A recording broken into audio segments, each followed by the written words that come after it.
Good afternoon and welcome to St Peter Mancroft Church, whether you're online or whether you're in the church. I'm Catherine Waddams, one of two licensed lay ministers in this church at the centre of Norwich. We have a reflection each Wednesday, one of the events which happens each weekday here at 1 o'clock. And today I want to talk about flags. Anyone arriving at Copenhagen Airport finds a crowd of people carrying small Danish flags, waiting to welcome their friends and relatives back to Denmark. If you then catch a train through the Danish countryside, you'll see lots more flags in the allotments that you pass in the train. Traditionally, the Danish flag, which is the inverse of St. George's, a white cross on a red background rather than vice versa, developed as a sign of nationalistic fighting and resistance. In 1219, so the legend goes, the Danish flag fell from heaven during a battle in present-day Estonia, strengthening the resolve of the Danish army and helping them to an unexpected victory. The Danish anthem used on royal and military occasions is rather bloodthirsty and graphic and includes hoisting the blood-red flag once more. But it's also been used as a sign of resistance, and in fact, during the wars with the Prussians in the 19th century, they even bred a pig which looked vaguely like the Danish flag, had that white cross on a reddish background, because they weren't allowed by the Prussians to fly the flag.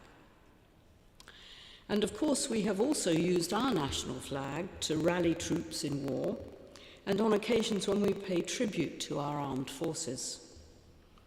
This church is privileged to take part in and lead brief prayers for ceremonies at the city's war memorial just close to the church here, which certainly feature flags and representations of different organisations.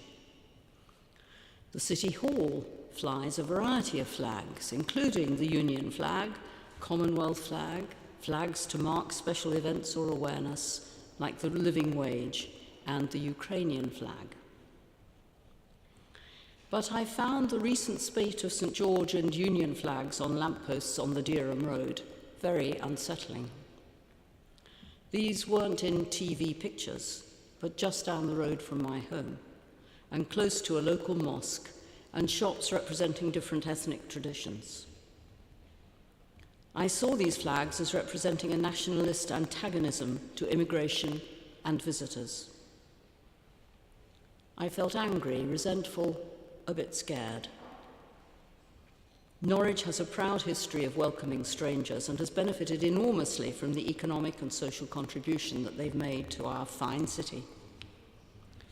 As a Norwich citizen, but a relative newcomer to Norwich, I've only been here for a quarter of a century, I identify with that fine tradition and am ashamed of the episodes of anti-Semitism and murder, which we also know happened here. Some church people are particularly outraged that the nationalist focus on exclusion, intimidation, and hatred use as a symbol a flag which features a cross. More distressing for me is the association of many who demonstrate against immigration with what they call a Christian nationalist basis. Frankly, I just don't understand such a phrase, which seems a contradiction. As Archbishop Tutu said in a more general context, I don't know which Bible they're reading. Both the Old and New Testament urge us to welcome the foreigner and stranger, not to intimidate them. As a Christian, I want to echo the phrase, "not in my name," which was used in anti-Iraq invasion rallies in 2003, and which today many Jewish people are using with reference to the actions of the Israeli government in Gaza and the West Bank. I'm English, I'm British, I'm a Christian, and as the flags and symbols of these people are used to spread fear and hatred, I want to shout back that phrase, "not in my name."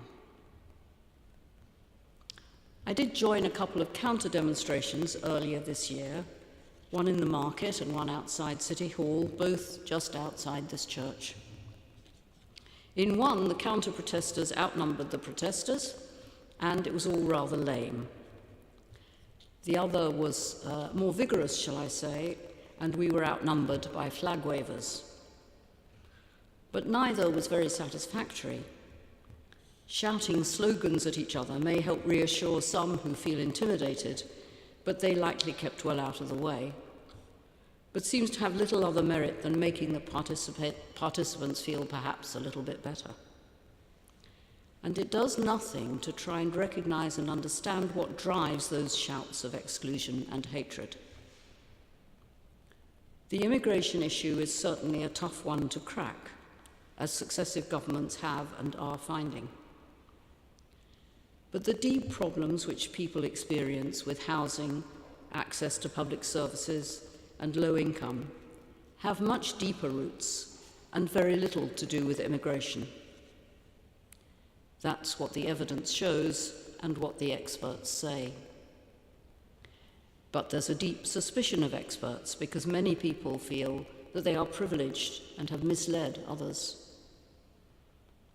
As a bit of an expert myself in a fairly narrow area of economics, I can hold up my hand too to say we have probably not worked hard enough at explaining the basis of any advice that we give, nor have we listened closely enough to people who disagree with our findings.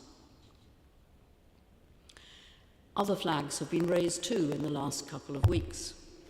The primary school at Lakenham is festooned with flags from different countries, as well as the pedestrian bridge over Grapes Hill, just around the corner from the Dereham Road flags. One of the people installing these alternative flags said, "We welcomed people from all over the world, and without that, Norwich would be a sadder, poorer, less brilliant place to live in." In Dereham Road itself, local residents have chalked and painted messages of welcome, which have been much appreciated by the local mosque. Signs of hatred do provide an opportunity to show our love and acceptance of people who themselves probably feel scared and intimidated. And they invite us to witness to the message of love, which is at the base of our own Christianity. And that love, rather uncomfortably, extends not just to the stranger and foreigner, but also to the people who peddle a message of fear and hatred using Christian symbolism. I find that a challenge because of my own rejection of their apparent message of hatred.